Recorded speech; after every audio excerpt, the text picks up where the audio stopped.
Tira ni dah jauh kuliah Bandar Aceh kini. Tira dah jauh ulam long. Ante kena semula, ante kena ke Mekah si ane yang dayah wo. Yang kuliah hanai wo bibi di kuliah. Yang betul-betul ibu kuliah.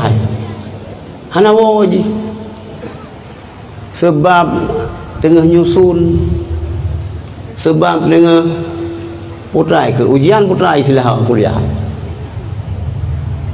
Ya? Hana wo lagi dia urun ji yang dayu wo ji aneng lang daya kawo yang tiat. Kamu karan kena semula. Kawo nya tiat, kamu karan kena kemukoh.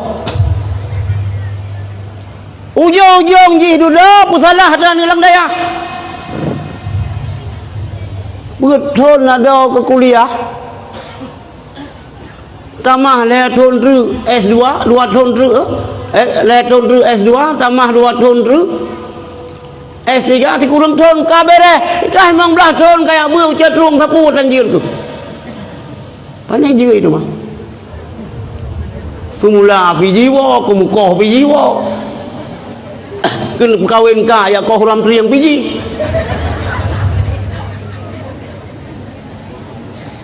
Hana buta yang lelaki yang cara nunggu. Yang duduk dalam tak jauh daya habis dia ejak kula gelasa. SD tikun lah dua tahun.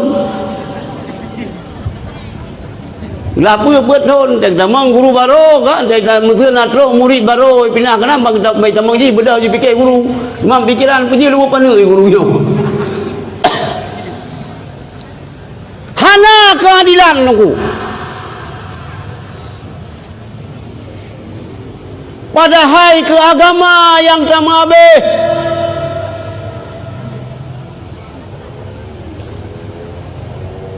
nyo tamabeh kalau anu-anu yang cerdas oleh IQ tinggi jauh ber nyo busodo tak jauh daya apa bengih dera dekat tengku puah najir cara anu pernah kan hanya cara pernah orang busoda kan pale peh kan pale peh dong pale peh labang gimana ni peh busoda